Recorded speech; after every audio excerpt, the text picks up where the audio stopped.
властей Самары, похоже, очередная забава. В городе, как грибы, появляются все новые и новые памятники. Только за последние несколько месяцев улицы украсили. Дама с ракеткой, красноармеец Сухов. А на Комсомольской площади, возле здания управления все еще почему-то Куйбышевской железной дороги, примостился символ борьбы с коррупцией, любимый многими герой фильма «Берегись автомобиля» Юрий Деточкин. С последним, к слову, случилась загвоздка. Вроде идея хороша и памятник удачен, но только с местом, похоже, не угадали. Так что сам памятник углядеть в уголке площади среди машин могут немногие. А те, кому это удается, недоумевают. Стоит Деточкин так, что больше напоминает указатель. Машет шляпой в знак приветствия гостям города и показывает, мол, вам ехать туда. Ну, это для тех, кто не разобрался в особенностях одностороннего движения. Впрочем, у нас и памятник Ленина на площади Революции указывает на пивзавод. Классика. Хотели как лучше, получилось как получилось. И вот новая идея. На сайте городской администрации идут общественные обсуждения скульптурной композиции под названием «Степан Разин и княжна». Та самая, которую, согласно легенде, разбойник бросил в Волжские воды.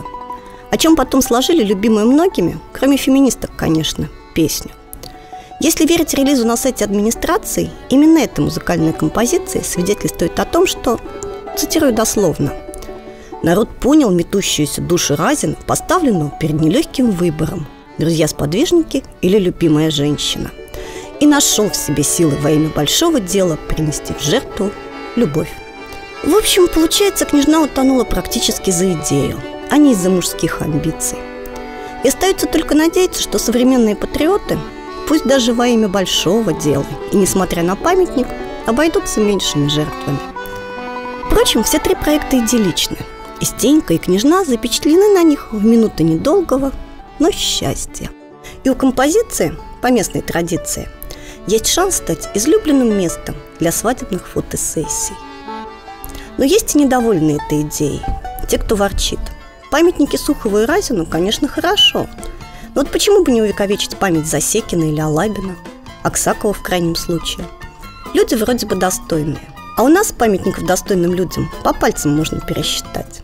Да и то, скульптуру в честь Антона Павловича Чехова в одноименном сквере на личные деньги поставил бизнесмен Павел Коровин. В благодарность хотя бы за то, что писатель пусть и не был в наших краях, но собирал деньги для голодающего из-за засухи Поволжья. А так, из памятников историческим персонажам у нас все больше известны Куйбышев, Чапаев и многочисленные Ленины. Один из которых, кстати, занимает чужой постамент. У горожан, впрочем, есть и другие мнения, кто достоин памятника. Александру Сергеевичу Пушкину. А у нас есть памятник Александру Сергеевичу Пушкину. Может быть, еще кому-нибудь? Не. Я бы поставила памятник старикам нашим, потому что в последнее время правительство и вообще общество не особо ценит именно старых людей.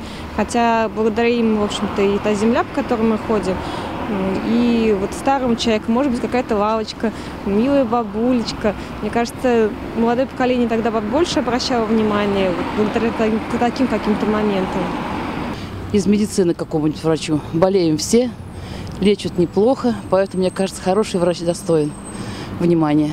Лучше бы построили дома и выделили бы квартиры малоимущим семьям, чем эти памятники. Для чего они нужны? Мы без них жили и проживем еще. Артюкову. Небольшая площадь, газончики аккуратненькие и памятник.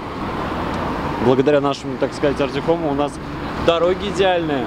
Впрочем, наравне с экс-губернатором памятника могли бы удостоиться и Георгий Лиманский, и Виктор Тархов. Также за редкий вклад в ремонт дорог.